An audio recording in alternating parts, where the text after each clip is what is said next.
एक गांव में एक सेठ रामलाल रहता था। वह बहुत कंजूस था। उसकी पत्नी सुनीता बहुत दयालु थी। उनके घर जो भी आता खाली हाथ ही जाता था।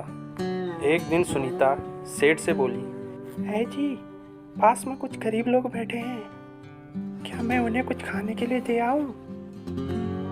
इसमें सेठ गुस्से से सुनीता से बोला, ये क्या फालतू बकवास कर रही हो, कोई दान धर्म की जरूरत नहीं है।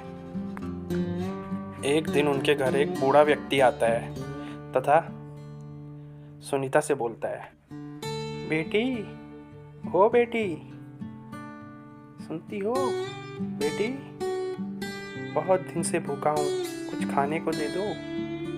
सुनीता बाहर आती है और बोलती है, रुको बाबा, मैं आपके लिए कुछ खाने के लिए लेके आती हूँ। ये कहकर सुनीता घर के अंदर खाना लेने चले जाती है। तभी सेठ घर वापस आता है तथा देखता है कि वहाँ एक बुजुर्ग घर के बाहर वेट कर रहा है तथा वो सेठ उस बूढ़े आदमी से बोलता है, ए बुढ़े, यहाँ क्या कर रहा है? बूढ़ा व्यक्ति सेठ से बोलता है, बेटा, बहुत दिनों से भूखा हूँ, कुछ खाने के लिए रुका हूँ। तभी सेठ गुस्से में बोलता है, यहाँ कुछ खाने के लिए नहीं है, निकल यहाँ से। तभी सेठ की पत्नी कुछ खाने के लिए ला रही होती है। इतने में सेठ अपनी बीवी से बोलता है, अच्छा, तुम मेरी कमाई ऐसे बर्बाद कर रही हो, तभी मैं बोलूं, दिन प्रतिदिन मेरी कमाई कहाँ जा रही है। तथा सेठ साथ ही ये भी बताता है कि कल उसे किसी काम से कहीं जाना है, तो उसे लौटते हुए कुछ देर हो जाएगी तथा वो घर में किसी अनजान इंसान को ना आने दे और कोई दान धर्म ना करे। अगले दिन जब सेठ काम से वापस आया तो उसे रास्ते में बहुत रात हो गई तथा पूरा रास्ता जंगल का था। सेठ ज्यों ज्यों रास्ता पार करते जाता, मन में एक ही विचार आता कि काश भगवान, मैं आज अगर इस रास्ते से पार चला गया तो मैं 101 पंडितों को खाना खिलाऊंगा। कुछ दूर जाने के बाद सेठ फिर पुनः विचार करता है और मन ही मन सोचता है कि भगवान, 101 आदमी तो बहुत ज़्यादा है, मैं 51 पंडितों को खाना खिलाऊंगा अगर आज मैं सुकुशल घर पहुंच गया तो। फिर कुछ जाने के बाद सेठ पुनः सोचता है कि 51 पंडित तो बहुत ज़्यादा हैं, मैं एक काम करूँगा, मैं 11 पंडितों को खाना खिलाऊंगा। जब जंगल पार होता हुआ देख अंत में सेठ फिर बोला कि 11 पंडित भी बहुत ज़्यादा हैं, मैं बस एक पंडित को खाना खिलाऊंगा। ये बोलकर सेठ ने जंगल का रास्ता पूरा पार कर लिया तथा घर आकर ये सारी घटना अपनी पत्नी को बताई, जिसके बाद उसकी पत्नी सेठ से बोली कि है जी, ये तो गलत है, जितना आपने पहले बोला था हमें उतने ही लोगों को खाना खिलाना चाहिए। इसमें सेठ गुस्से से बोला, तू ज़्यादा जानती है, तुझे पता है कितना खर्चा होता है, कहाँ से आएगा इतना खर्चा? तथा सेठ बोलता है कि मैं कल बाजार जाके किसी गरीब को ढूंढ के लाऊंगा। तथा सेठ बाजार जाता है, वहाँ एक आदमी से पूछता है, ए भाई, तू कितना खाना खाता है? सेठ का यह सवाल उस आदमी को कुछ अपटपा लगा तथा वो बोला, ये क्या बात हुई सेठ जी? तभी सेठ बोलता है, बता कितना खाता है? इसमें वो गरीब आदमी बोलता है, सेठ जी, मैं तो 4 रोटियां और कुछ चावल खाता हूँ, साथ ही थोड़ा घी और अचार।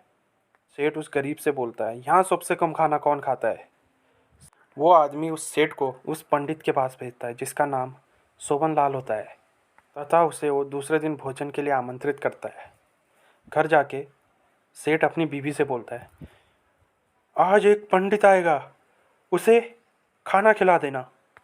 ये सब बातें वो पंडित सुन रहा होता है तथा सेठ के जाने के बाद पंडित सेठ की बीवी को आवाज़ लगाता है तथा बोलता है कि मुझे आज यहाँ खाने पे आना है, तो मैं अपने पसंदीदा खाना आपको बता के जाता हूँ, आप वही बना देना। सेठ की पत्नी बोलती है, ठीक है। पंडित वापस आता है तो सेठ की पत्नी उसके लिए सब खाना बना के रखती है तथा बोलती है, लीजिए पंडित जी, आपके कहे अनुसार मैंने आपके लिए सब खाना बना रखा है। पंडित बहुत चालाक था।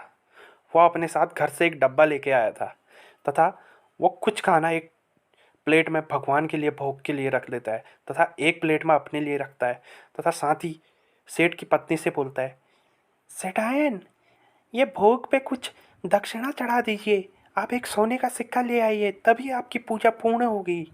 सेठ की पत्नी एक सोने का सिक्का ले आती है तथा बोलती है, लीजिए पंडित जी, मैं दक्षिणा ले आई। पंडित बहुत लालची था। उसने एक सोने का सिक्का और मांगा और वापस चला गया।